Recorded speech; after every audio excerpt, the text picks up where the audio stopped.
Hi, welcome to another episode of 5 Business Rules. I'm Nicole. And I'm Monika. And today we are talking about 5 ways to prepare for a solid ad campaign. I hear so many people that they want to advertise, but then you say, well, what do you want to advertise? And they say, well, my services. And you're like, duh, but give me something else. So that's tip number 1 is know your goals. I'm going to give you one of my clients is a translation client who's lovely, but she does interpretation, medical documents, all of this. And she said, I'd like to advertise. And I said, well, what? And she said, my services. I'm like, yeah, but which industry, which one, what have you, because ads really need to be targeted. And so you need to know what you want to achieve and who you want to sell to first. Yeah. And while we're talking about ads, I want to make clear that we're talking about Google ads or social media ads. We're not talking necessarily about print ads, radio ads, TV ads. Fair point. Think digital. Although it's just as true, because if you're going to spend the time to do a TV ad, you need to know what you're trying to sell. Now that might be branding but that leads us right into number 2 of know your audience, right? Mm-hmm. Because especially on the digital space, you can target. We'll take Facebook for this. You can target on whether they're married, whether they just got married. Some of that way they're engaged. Mm-hmm. It's complicated.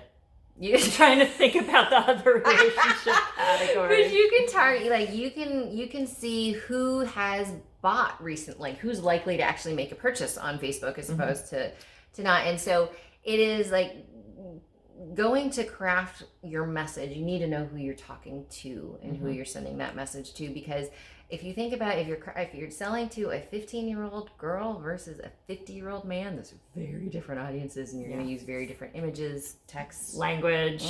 They have different needs, so it's going to be completely different. Number 3, test, and test with a couple of versions. So even though we say, all right, we got our 15-year-old girl, maybe they like image 1 better than image 2. And so usually, and this is the tough thing about ad campaigns, is that Google ads, right? Is that first month, that first $500, you're really just figuring out where it is. But then going forward, then you can leverage your money and you can use it well. Yeah. But rather than just putting ad out there and saying, this didn't work, try a couple other things and don't be afraid to change your text if it's not working. Yes, marketing a lot of it is about experimentation. Until you start doing it, you don't actually know what's going to work. So keep that in mind. This is a big one. And interestingly, when I do ad campaigns with my clients, this is the one I get the biggest pushback on. But honestly, I will not do ads unless they have a dedicated landing page for it.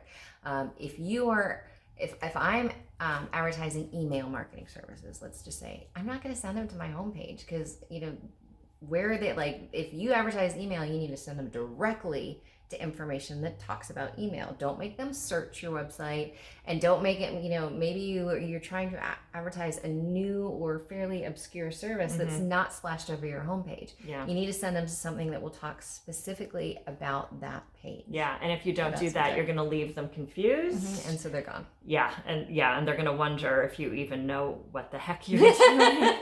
You just completely blew that first impression. So one of the things that the landing page should have is a conversion method, right? Request a quote, schedule a consultation, whatever it is. It could be a buy now, but keep in mind, especially if it is a buy now, have a secondary free offer, right? Because if we're selling a $10 t-shirt, then that's an easy buy, that's an impulse buy. But if we're selling a $1,000 service, there's nobody that just randomly clicked on it from Facebook is going to plop down $1,000. They need to get to know you better. So what you might have is some kind of extra box that says, hey, get our free checklist for whatever. Then you have their email, you can follow up and you can start to build that relationship. You can start to nurture them. With them. So because you don't feel like you're spending $1,000 and nobody buys your $1,000 project.